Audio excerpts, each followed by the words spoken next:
Check at the round table where we discuss movies, books, music, and stuff.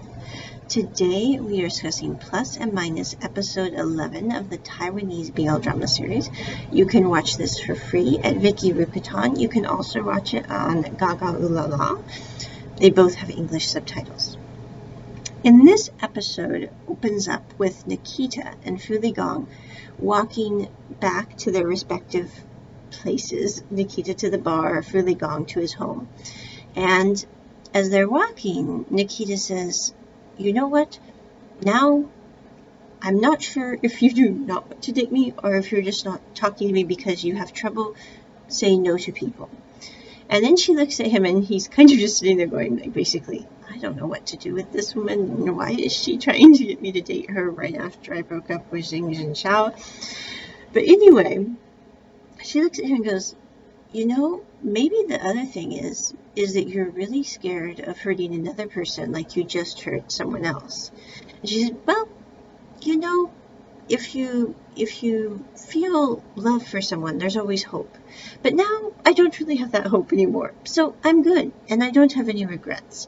Because I've told you how I feel, and you obviously don't feel the same, and that's good." And then she looks at Fu Ligong and says, "You know, you're really lucky to have found someone that you like. And you're really lucky that that person really likes you.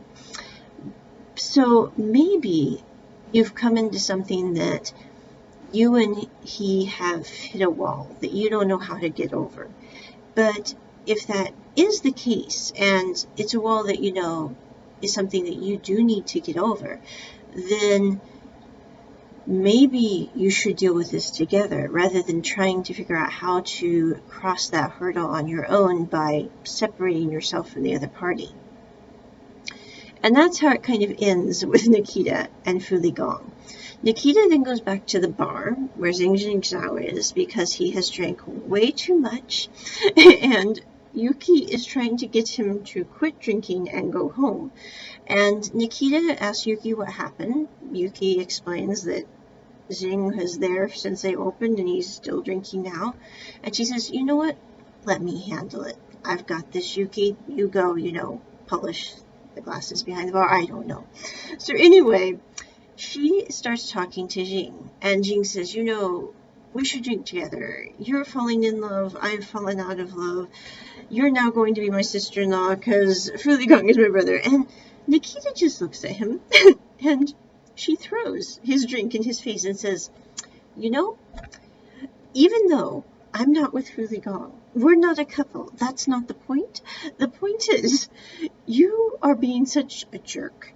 And Fu Ligong deserves so much better than you. Take everything else aside. You are not worthy of Fu Ligong because you have no idea what he's thinking. You have no idea why he decided to break up with you. So before you start making rapid judgment calls on Fu Ligong or me, maybe give little time for introspection, Xing." Not exactly, but basically. So anyway, Xing gets up and leaves the bar. The next day, Fu Ligong and Xing are at work. Xing gives in his resignation to Uncle Wang and says, "I'm going to leave. I'm 28. There's a lot of opportunities available for me that I could go work elsewhere, have interesting adventures.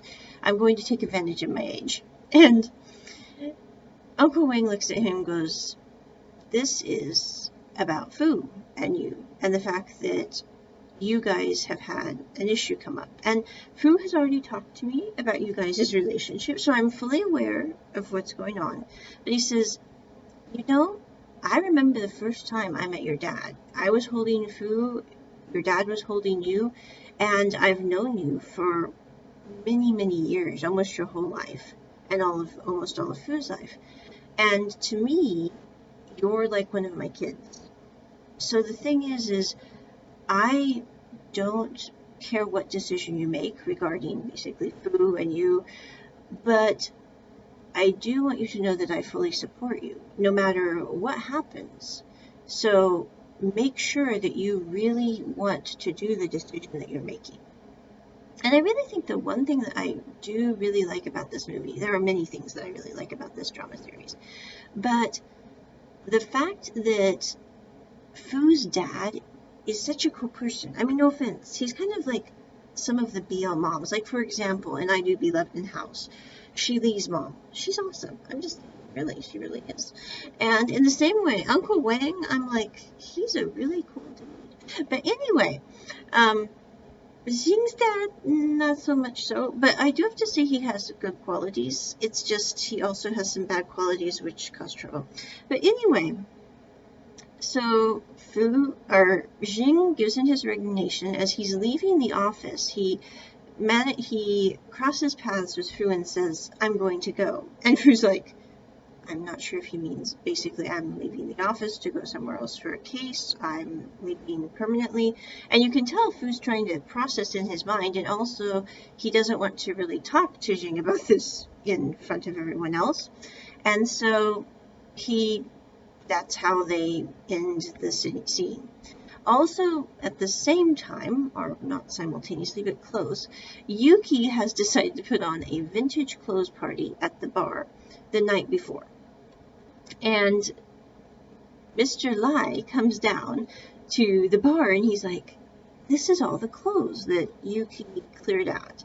And Yuki comes to him and says, I wanted to show off the clothes so that they have a new life because you saved them, and so they deserve to have another life that people would appreciate them. And Mr. Lai says, thank you, Yuki, for everything that you've done for me, because you basically, Mr. Lai, it really helped him to come out of his shell to have Yuki in his life. And he also has the coffee possibility now of having a cafe. And he also has some better relationship with his daughter, Lele, as well. So I think that in many ways, Yuki helped Mr. Lai become a better person than he was before. And in the same way, Mr. Lai kind of helps balance out the precocity of Yuki, if that makes sense.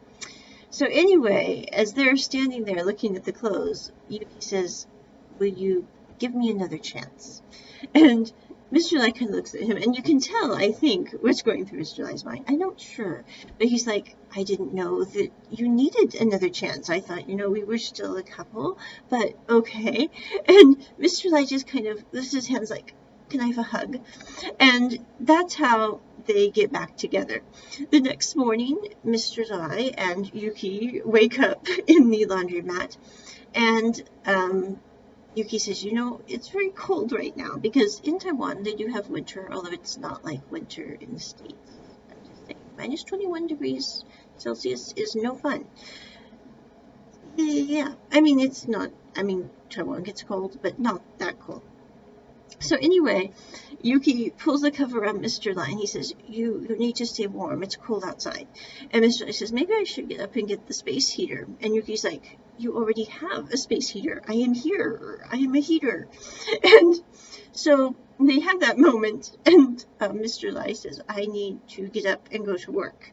And Yuki's like, I don't think you need to go to work today. And I think he convinces Mr. Lai that he doesn't need to go to work quite as early as normal that day. So anyway, they have their romantic moment. Now back to Xing and Fu Ligong. Xing goes to see his dad and tells his dad, I've gave Uncle Wang my notice. I'm going off on my own to gain experience because I'm still young, etc., etc. And Xing's dad goes, is this about me? Is this about Fu Ligong? Why are you doing this now? And when did you decide that you were going to leave the law firm? And Xing says, well, I've thought about it for a few days, and this is what I'm doing.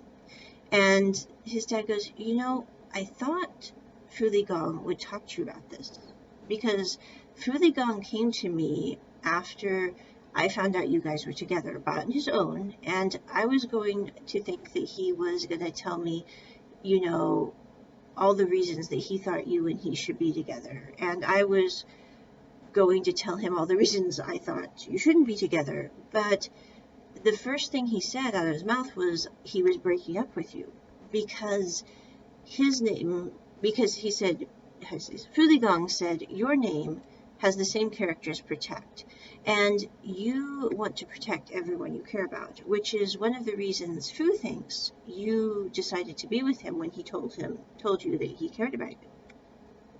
And Fu wants you to have a good life. He wants you to be happy. And so in order for you to be happy, Fu thinks that it would be best for you to just be brothers instead of romantically involved. And that's why he broke up with you, because he wants you to be happy at all costs. Even if that costs him, that's what he wants. And Jing looks again and goes, if I'm not with Fu, if Fu's not in my life, how am I going to be happy? Because Fu's always been in my life, and now he's not, and this sucks brick. And his dad goes, your family will support you no matter what you do. Yes, Fu's dad has major problems, of course, with Fu and Jing being together, just because he can't quite wrap his brain around that. But, he says, no matter what, your sister and I, your family will support you. If you decide to be with Fu, we'll support you. If you decide not to be with Fu, we'll support you. You have found happiness, so you should pursue happiness. If that's with Fu, then go be with Fu. If that's not with Fu, then for Pete's sake, do not be with Fu. So he says, just do what you know you should do, basically. And I do have to say, both Fu Ligong's dad and Jing's dad do want the best for their children. Now, I have to say I much prefer Fu Ligong's dad, because Fu Ligong's dad is not biased or prejudiced or narrow-minded like Jing's dad. But even Jing's dad, even in his worst moments, which, yes, he has some very bad moments in this drama series, he still cares a lot for his son. And at the end of the day, I think that the main concern for his dad is he wants his son to be happy, and he also wants his son to not have any extra trouble in his life, which he thinks that if Jing was with Fu, that he would have extra trouble in his life. And it kind of reminds me in many, many ways of the old film Guess Who's Coming to Dinner, which I don't know if any of you have watched, but it's a great movie. It's got Sidney Poitier in it. Need I say more? But anyway, it's a movie created in the 60s, and it also starred Katharine Hepburn. But in that movie, it was about Sidney Poitier's character was getting ready to marry, I can't remember the girl's name in the show, I'm sorry. But anyway, it was interracial marriage, which really didn't happen very much back in the 60s. In some states, it was still illegal at that point in time. And the whole point of the movie is a discussion on basically, is this marriage going to be a good thing for both parties, or is this marriage going to be a bad thing for both parties? And also having both couples' parents meet and talk. It's a very interesting film, I think. Also, it's something that I would have my kids watch even now, because I think that it brings up some very important topics. But the one point that has always stuck with me for that film since childhood, because I watched it when I was a kid, and I also watched it since then, but there was a minister who was meeting with a couple, and he was talking to the girl's mom without them there. And the girl's mom was like, I'm really worried, because if my daughter marries this guy, they could have more trouble in their relationship. It could cause them to divorce because of what people think of them. And the minister kind of looks at her mom and says, I really think that your daughter and your future son-in-law will be fine together. In fact, I think they might actually be better together than a couple who was not interracial. And he said the reason being is your daughter and your son-in-law, or future son-in-law, already know how to deal with conflict. They already know how to deal with people who might look poorly at them just because of the variance in their skin tones. He said they have already faced several battles and are still together. If they can do that now, then they will be better prepared to do that when they marry. In the same way, I think with Jing and Fu, with couples who are same-sex couples, they face stigmatism still in our society, no matter where you are in the world. Because of that, it's not necessarily that they will do better in a relationship or a marriage than a heterosexual couple, but they also have a great understanding of what it's like to be ostracized by certain groups in our society. And so because of that, I think in many ways they are better equipped when something comes against them to fight it off stronger as a couple than some heterosexual couples who really don't face a lot of ostracism in our society. So anyway, actually I was just reading a report on this, and it actually said that the divorce rate among heterosexual couples was in some cases much higher than homosexual couples. I was like, that's a very interesting thing. And maybe it's related to this fact that they already have combated a lot of issues, so they face them together more readily when something comes up than a heterosexual couple that doesn't have to deal with as many issues. So anyway, but Fu Ligong and Jing Jinxiao. Fu Ligong is called in by his dad at the same time that Jing is with his dad, who says, do what makes you happy. We'll support you no matter what. And Jing is called in by his dad, and he says, Dad, you called me in. And his dad goes, Fu? Jing gave in his resignation. It's right here. And I want to talk to you. He said, firstly, I want you to know that you need to get out of that head of yours, because if you stay in that head of yours and don't think for yourself, you're going to have regrets. It's not because I think basically you should be with Jing or I think you shouldn't be with Jing. I think that you should think for yourself and decide what you want in life and then go after it. And he said, that's the thing that I want to talk to you about basically right now. And Fu Ligong looks at the letter, he looks at his dad and he goes, and then he just leaves. And Uncle Wang just whips up the resignation letter and goes, the boys will be fine.